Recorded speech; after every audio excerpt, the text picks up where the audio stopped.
잘 지내십니까? 강건하십니까? 서로의 안부를 물을 때 상대방의 건강에 대한 안부를 묻게 되는 요즘을 지나고 있습니다. 생활 방역으로 넘어가려고 하는 이때 우리 모든 해운대 제일교회 성도님들 더욱 건강하시고 잘 지내셨으면 좋겠습니다. 잘 지내시죠? 건강하십니까? 라는 이 말이 요즘 성도들이 묻는 첫 인사라면 초대교회 성도들은 첫 인사로 어떤 말을 건넸겠습니까? 여러분들이 오늘 예배 때 처음 올려드린 찬양의 제목인 바로 마라나타였습니다. 서로를 향해 평안을 전하면서 초대교회 성도들은 주님의 약속의 말씀을 서로의 인사말로 정했습니다. 주님 곧 오십니다. 주님 약속대로 꼭 다시 오십니다. 우리 서로 어색하시겠지만 집안에 함께 예배드리고 있는 우리 가족들, 자녀들을 향해 우리 초대교회 인사처럼 함께 나눴으면 좋겠습니다. 마라나타 주님 곧 오십니다. 마라나타 주님 약속대로 꼭 다시 오십니다. 이렇게 한번 인사 나누시겠습니다. 네, 예수님은 모든 말씀의 성취자이십니다. 구약에서부터 예언되었던 모든 메시아에 관한 말씀들을 이 땅에 사신 기간 동안 모두 다 이루셨습니다. 태어나셨을 때부터 죽음에 이르시기까지, 또 승천하신 이후에 다시 오실 것이라는 약속을 남기시면서 하늘로 주님은 올라가셨습니다. 사도신경에서 우리도 이 주님의 말씀을 기억하며 이렇게 고백합니다. 저리로서 산자와 죽은 자를 심판하러 오시리라. 우리는 예수님의 부활 이후에 예수님이 다시 오실 것을 기대하고 소망하며 오늘 우리에게 주어진 삶을 살아가고 있습니다. 그런데 행여 우리 가운데 주님의 재림에 대해서 성도들이 너무 멀게만 느껴지는 분 계시다면 오늘 말씀으로 마음을 새롭게 하시며 이 재림에 대한 말씀을 마음속에 확립하는 시간 되었으면 좋겠습니다. 오늘 베드로 사도는 서신서를 쓴 목적으로 모르는 사실을 새롭게 알게 하고자 이 말씀을 전한다고 하지 않았습니다. 오늘 베드로후서 3장 초반부에 이 말씀의 목적이 무엇이냐, 이미 알고 있지만 희미하고 놓치고 있을 것 같은 그런 하나님의 메시지를 분명하게 전한다고, 분명하게 복습하길 원한다고 이렇게 선언하고 있습니다. 오늘 말씀을 듣는 우리 모든 성도 여러분, 마음에 새롭게 하기 위해 주님이 기뻐하시는 참 소망을 이 시간 마음속에 새겼으면 좋겠습니다. 오늘 주신 본문은 하나님 예수 그리스도께서 다시 오실 그때 어떤 일들이 일어나는지 우리에게 분명히 예언하고 있습니다. 어떠한 일들이 일어납니까? 주님의 재림하실 때에 우주적 종말이 있을 것입니다. 21세기 초과학 시대에 세상 사람들이 들으면 어떤 이런 무슨 뚱땅지 같은 소리가 있느냐, 될 소리를 하라고 할지 모르겠지만 성경은 분명히 모든 그리스도인들에게 분명하게 말하고 있습니다. 오늘 베드로후서 3장 말씀을 통하여서 마지막 때를 살아가면서 분별력을 갖추시고 주님 다시 오심을 기대하시며 그리스도인으로 참 소망이 무엇인지 마음속에 분명히 새길 수 있는 시간 되시기를 축원합니다. 오늘 말씀을 듣는 초대교회 성도들은 어떤 상황이었습니까? 예수 그리스도께서 하늘로 승천하시고 약속대로 곧바로 오실 것만 같았던 주님이 오시지 않고 있었습니다. 환난과 핍박은 심해져 가는 상황 가운데 악이 더욱 횡행하는 것 같아 마음이 심란해지는 그런 성도들도 있었습니다. 재림하시지 않는 예수님을 기다리면서 초대교회 성도들은 아마도 하나님의 시간표가 더디게 느껴졌을 것입니다. 이 마음 우리도 너무나 절실히 공감하고 있지 않습니까? 오랜 시간 기도하면서도 변화받지 않는 주변의 상황들, 그러한 일들 가운데서도 하나님이 숨어 계신 것만 같고 일하지 않으신 것 같으실 때 주님은 말씀으로 이렇게 전하십니다. 베드로후서 3장 8절 말씀입니다. 함께 읽겠습니다. 사랑하는 자들아, 주께는 하루가 1000년 같고 1000년이 하루 같다는 이 한 가지를 잊지 말라. 베드로 사도는 시편 90편 4절에 나오는 말씀을 재인용했습니다. 우리 시편 90편 4절 말씀도 함께 읽어보겠습니다. 주의 목전에는 천년이 지나간 어제 같으며 밤의 한순간 같을 뿐이미니이다. 이 말씀이 우리에게 어떤 내용을 전합니까? 하나님의 시간표와 스케줄이 우리의 생각과 다르다고 분명히 전하고 있습니다. 그렇습니다. 하나님의 생각은 연약한 우리의 생각과 전혀 다릅니다. 연약한 인생은 주님께서 구체적이고 상세히 좀 알려주시라고 그렇게 요청하며 기도할 때가 많습니다. 또한 이해되지 않는 일들에 대하여 하나님께 질문하고 따지고 그렇습니다. 오늘 9절 10절 말씀을 보면 연약한 인생들이 베드로 사도에게 어떠한 질문을 던졌을지 유추해 볼 만한 답변들이 나오는데요, 아마 이러한 질문을 베드로 사도에게 했을 듯합니다. 베드로 사도, 기다리는데도 안 오시는 주님, 도대체 주님의 재림의 때는 언제입니까? 또 궁금합니다.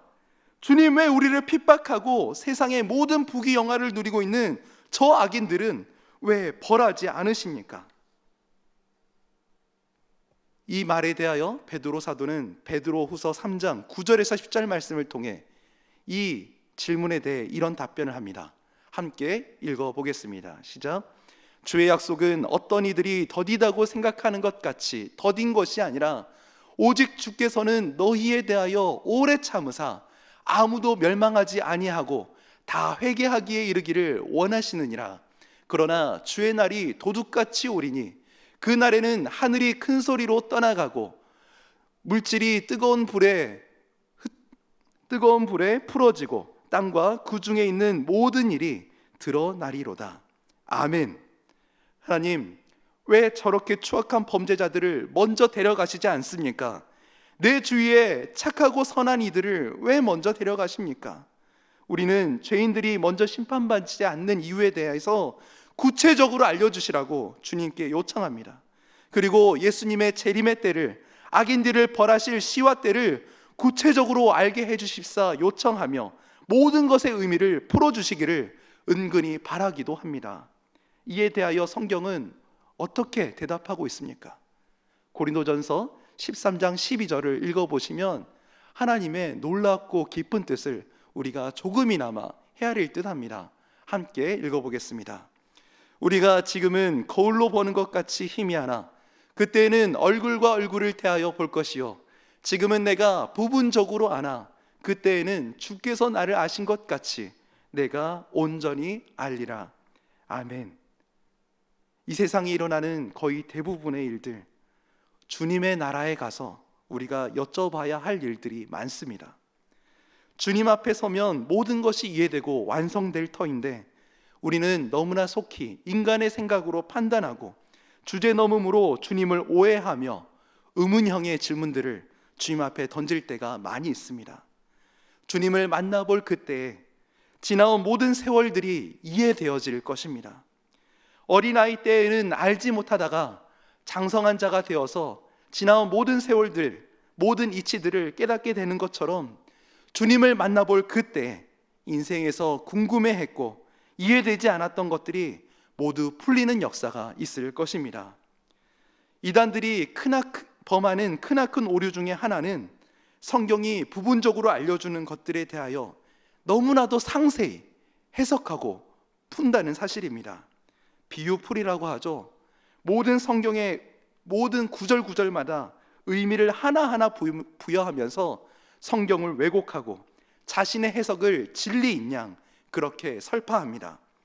하나님께서 많은 부분들을 나중에 깨닫게 하시고자 부분적으로 보여주신 내용들에 대하여 우리가 앞서가지 않기를 원합니다. 하나님을 오해하지 않고 하나님의 주권을 인정하면서 말씀이 가는 곳까지, 말씀이 설명하는 것들까지만 우리가 나아갈 수 있기를 원합니다. 이제 본문에 좀 더 구체적으로 들어가 보겠습니다. 베드로후서 읽지는 않았지만 베드로서 3장 3절에서 4절까지 말씀입니다. 함께 읽겠습니다. 먼저 이것을 알지니 말세에 조롱하는 자들이 와서 자기의 정욕을 따라 행하며 조롱하여 이르되 주께서 강림하신다는 약속이 어디 있느냐? 조상들이 잔 후로부터 만물이 처음 창조될 때와 같이 그냥 있다 하니. 오늘 베드로 사도는 말씀을 통하여서 이 세상에 그리스도인들이 품어야 할 참 소망을 전하기 위하여서 두 가지 부류의 사람을 대조하고 있습니다. 먼저 첫 번째 부류의 사람입니다. 이들은 어떤 사람들입니까?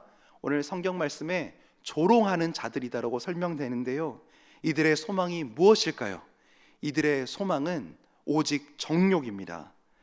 조롱하는 자들로 언급된 이들은 자기 정욕을 따라 행한다고 성경은 말하고 있고, 또 이들이 행하는 행동 중에 하나는 주의 재림을 기대하는 사람들을 조롱한다고 기록되어 있습니다.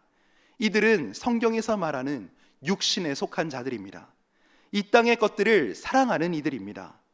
자신의 욕망, 자신의 유익, 자신의 이권을 위해서라면 물불 가리지 않는 일들, 그런 사건들을 우리는 주변에서 날마다 접하고 있지 않습니까? 그 사건 가장 근원에 깔려 있는 것이 무엇일까요? 바로 정욕입니다. 수많은 살인 사건들, 폭력 사건들, 또 수많은 단체와 단체가 대립하며 싸우고 갈등이 일어나는 일들, 최근 또한 엠번방 같은 이런 사건들, 이들의 사건의 본질이 무엇이겠습니까? 존귀한 하나님의 형상인 사람을 자신의 정욕을 위해 도구 삼는 것, 다 다른 범죄 같지만 죄의 속성상 그 근원은 정욕임을 우린 기억해야 합니다. 정욕에 사로잡힌 자들은 끊임없이 남과 자신을 비교하고 좀 더 많이, 좀 더 크게를 외치며 주변의 모든 것들을 다 도구화합니다. 더 많은 정욕을 취하고 쟁취하기 위하여서 내가 아닌 남들이 어떻게 되든 상관하지 않습니다. 오직 자기 자신만 있을 뿐입니다. 나를 배불리고 편안하게 만들어 주는 데에만 올인합니다. 겁박하고 밀어내고 누르고 밟아대는 치열한 생존의 현장에서 움켜쥐고 살아남기 위해 물불을 가리지 않습니다. 다 이해할 수 없고 측량할 수 없지만 하나님께서는 이들조차 사랑한다고 말씀하십니다. 오늘 베드로후서 3장 말씀에서 예수 없이 정욕에 사로잡혀 살아가는 이런 악인들에게조차 주님은 회개할 기회를 주신다고, 오늘 이들을 오래 참고 계신다고 주님은 말씀하십니다. 이들이 뉘우치기를 바라신다고, 그렇게 이들을 사랑으로 기다리신다고 말씀하십니다. 이 사랑을 헤아릴 때 우리 또한 이 세상에 악하고 죄인인 이들을 위해 기도할 수 있었으면 좋겠습니다. 근데 분명한 것은 이러한 악인들이, 예수를 모르는 이 악한 죄인들이 회개할 때까지 참으시다가 이들이 뉘우치지 않고 때가 이르면 하나님은 불심판으로 심판하실 것이라고 분명히 성경 말씀을 통해 우리에게 전하고 있습니다. 베드로후서 3장 12절에서 13절 말씀 함께 읽겠습니다. 하나님의 날이 임하기를 바라보고 간절히 사모하라. 그날에 하늘이 불에 타서 풀어지고 물질이 뜨거운 불에 녹아지려니와 우리는 그의 약속대로 의가 있는 곳인 새 하늘과 새 땅을 바라보도다. 아멘. 정욕에 사로잡힌 조롱하는 자들과 대비하여 우리 참 그리스도인들이 품어야 할 참 소망, 진실한 소망이 무엇인지 오늘 말씀을 통해 우리에게 이야기하십니다. 그리스도인의 소망이 무엇입니까? 바로 재림하실 우리 주 예수 그리스도, 오직 예수가 되어야 할 줄로 믿습니다. 우리의 소망은 그 어떤 것보다 부활하신 예수 그리스도, 다시 오실 예수 그리스도를 만나는 것입니다. 주일에 선포된 말씀처럼 우리 또한 부활의 몸을 입고 주님이 예비하신 새 하늘과 새 땅에서 주님의 재림하실 그때 우리 모두는 다시 만날 것입니다. 우리는 썩어질 이 땅에 소망을 둔 사람들과는 다릅니다. 다른 가치관, 다른 세계관을 가지고 이 땅을 살아가고 있는 믿음의 사람들입니다. 그리스도인의 참 소망을 품는 우리 모든 해운대 제일교회 성도 되시기를 간절히 바랍니다. 오실 예수 그리스도, 오직 예수 그리스도만이 우리의 참 소망이 되십니다. 우리가 세상 속에서 손가락질 받아도 우리는 모든 것을 이겨내고 참아낼 수 있습니다. 우리의 소망이 모든 사망 권세를 이기신 바로 우리 주 예수 그리스도이시기 때문입니다. 오늘의 삶 속에서 의미를 부여할 수 있는 것 한 가지, 세상 모든 것이 신물나고 세상에서 마음 떠나고 혼란스럽고 갈등을 겪고 무의미함 때문에 여기저기 발 붙일 수 없을 그때 우리에게 주님은 영원을 사모하는 마음을 주셨습니다. 또한 길이요 진리요 생명 되신 우리 주 예수 그리스도와 함께 걸어가는 임마누엘의 축복을 우리에게 주셨습니다. 더욱 간절하게 주님을 사모하며 이 땅을 기다리고 참고 견디며 나아갈 수 있는 우리 성도 되시기를 간절히 소망합니다. 주님과 함께 영원히 함께 살아갈 하나님 나라, 신천지가 말하는 새하늘과 새 땅은 원래는 우리가 말하는 새하늘과 새 땅의 의미입니다. 주님과 함께 걸어갈 그 새하늘과 새 땅, 주님과 함께 머물 그 천국을 바라보시며 소망하시며 진실된 참 소망 가운데 걸어가시는 믿음의 사람들 되시기를 간절히 원합니다. 세상에 조롱하는 자들과 차원이 다른 삶을 살아가고 계신 구별된 우리 성도님들께 본문이 전하는 마지막 당부를 전합니다. 오늘 설교의 실천과 적용이자 그리고 결론입니다. 베드로후서 3장 11절 말씀과 14절 말씀 함께 이어서 읽도록 하겠습니다. 시작. 이 모든 것이 이렇게 풀어지리니 너희가 어떠한 사람이 되어야 마땅하냐? 거룩한 행실과 거룩함으로. 아멘. 베드로서 3장 14절 읽겠습니다. 그러므로 사랑하는 자들아, 너희가 이것을 바라보나니 주 앞에서 점도 없고 흠도 없이 평강 가운데서 나타나기를 힘쓰라. 아멘. 영원한 하나님 나라를 꿈꾸는 자는 이러한 삶을 살아야 합니다. 주님의 다시 오심을 기다리며 바라는 삶, 그 삶은 거룩한 행실과 경건함, 점도 없고 흠도 없이 주를 닮아가는 삶입니다. 우리의 삶은 남겨집니다. 이 땅에서 여행자로 나그네로 살아갈 때 놀고 먹고 즐기다 가면 되는 것 아닌가요? 이렇게 묻는 세상 사람들의 질문 앞에 우리는 아닙니다 라고 외칠 수 있어야 합니다. 주어진 시간, 물질, 건강, 또 삶에 주어진 에너지를 가지고 내 욕심, 내 정욕, 나만을 위해 살지 않겠노라고 우리는 세상을 향해 외치고 보여줄 수 있어야 합니다. 주님께서 이 땅에 수많은 사람을 구원하시고자 십자가에 못 박혀 죽으셨던 그 십자가의 죽으심을 기억한다면 우리는 나의 정욕을 쫓을 수 없습니다. 오직 주님이 기뻐하시는 삶을 살고 그러한 삶을 이 땅 가운데 남기겠노라고 선언할 수 있기 원합니다. 잘못된 가르침을 따름으로 진리로부터 벗어난 삶을 사는 이단보다 더욱 비참한 것은 올바른 진리를 평생 듣고 배워왔으면서도 그 진리대로 살아내지 못한 삶일 것입니다. 우리는 참 진리 가운데 참 소망을 품고 살아갈 수 있기를 원합니다. 베드로서 말씀을 나누는 지금 우리의 소망, 나의 소망, 우리 가족의 소망, 우리 교회의 소망은 무엇입니까? 꿈에도 소원은 오실 예수 그리스도, 오직 예수이기를 고백할 수 있기 원합니다. 날마다 말씀과 성령의 능력으로 거룩한 행실과 거룩함 가운데 깨어 살아가시는 우리 모든 해운대 제일교회 성도 되시기를 축복합니다.